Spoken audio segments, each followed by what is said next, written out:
épreuves positives et des épreuves aussi négatives. Donc, dans le talent, il faut comprendre que il y aura aussi des embûches, c'est-à-dire il y aura aussi des crocs à jambes.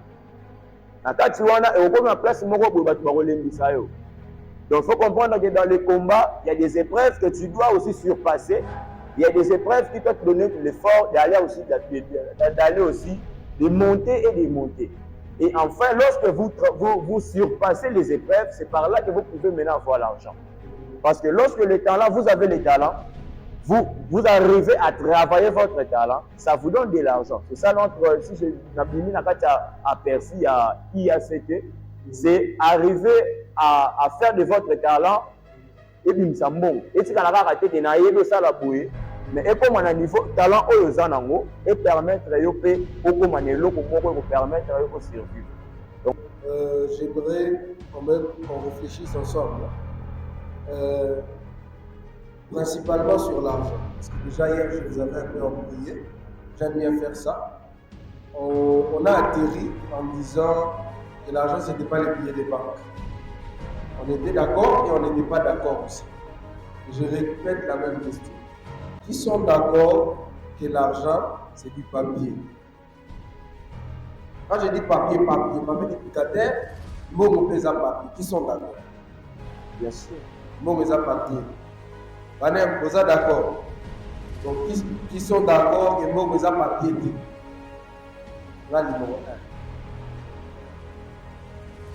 1. Mot pèse à papier. Ok.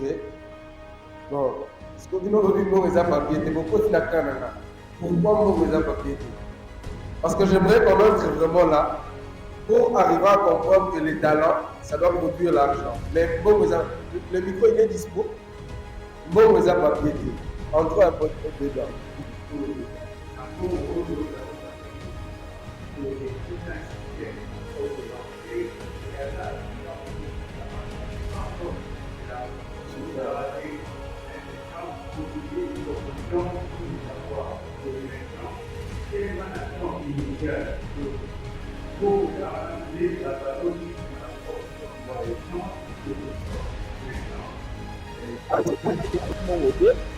On a mis papier, moi je crois que la question il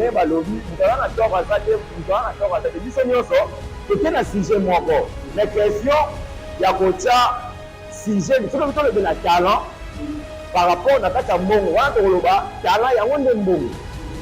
vous voyez, parce que là vous l'avez dit mon talent, mon combat, mon argent.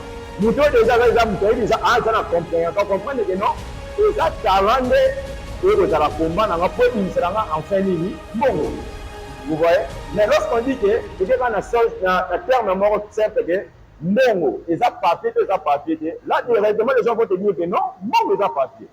Et je soutiens aussi ce que l'a dit, Mongo, quand il pose déjà valeur Mongo, le n'est pas à lobby, et comme il a lu, on dit que 1 million, tout le monde appelle à un film, parce que pour moi, on a un Mongo. Tout le monde a un papier, mais les gens peuvent perdre la vie, parce que ça a une valeur Mongo inestimable que quelqu'un peut même rendre l'âme pour le papier que vous êtes en train de dire. Le papier que nous sommes en train de dire, ce n'est pas le papier simple, mais un papier qui a des valeurs. Donc voilà un peu. Non.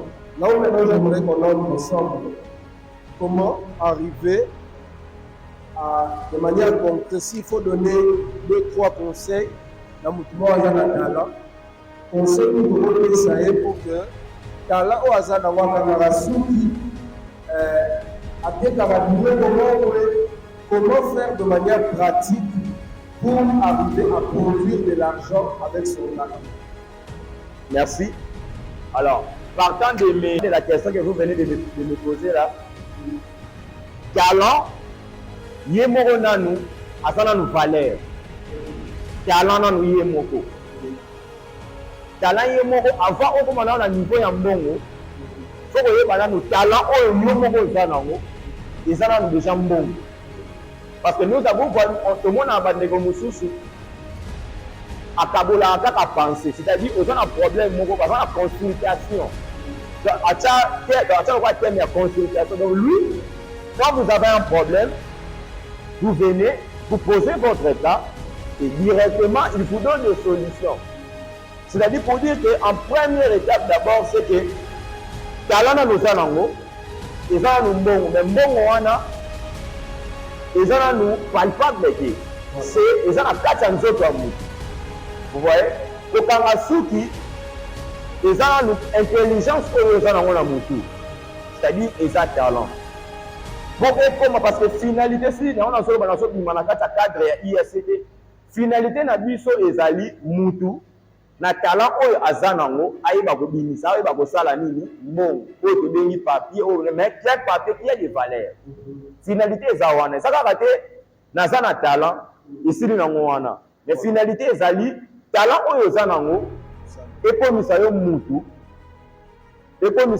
na kati ya mutu wana okoma na valeur, c'est-à-dire okoma na mbongo oyo kopermettre yo kofongola bamakambo mosusu. Donc pour aller rapidement, l'argent d'abord, mais comme nous venons de le dire, c'est d'abord la tête que tu as, les talents que tu as. Et partant de ces talents-là, qui est dans le usine, mais qui a besoin, ils en a produit, ils en a marché. C'est-à-dire talent, ils en ont produit, ils en ont nous, si je peux le dire, naturel comme ça, mais qui doit subir des transformations pour ils en la consommable de la bande de gros. Vous voyez? Donc, le talent, c'est un produit naturel qui doit être traité à l'usine, c'est-à-dire au Yebo Kangasuki. Na Kangasuki, parce que Kangasuki, c'est un Kangasuki qui est séni. Mais tu as vu ça le but de ça, la Kindungo. Ils ont un peu de Moussoussou. Ils ont un peu de Kindungo. Vous allez sentir qu'il y a une différence. C'est question de comprendre quels sont les éléments à mettre sur le produit pour que le produit soit bien consommé par les autres. Vous voyez? Donc, le talent, moi je le considère comme un produit que tu as.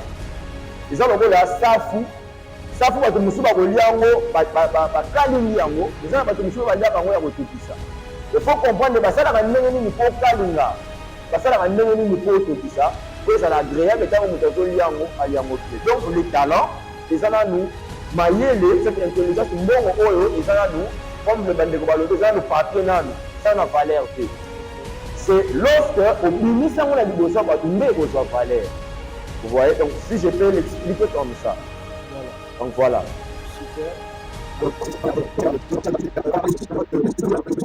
C'est là qu'on a un peu réfléchi comme ça pour comprendre que dans nos talents, il faut comprendre que de même l'ingénieur à lobby, de même que les papier, mon coquille peut froisser à nous, c'est-à-dire on te donne par exemple un talent, mais à cause de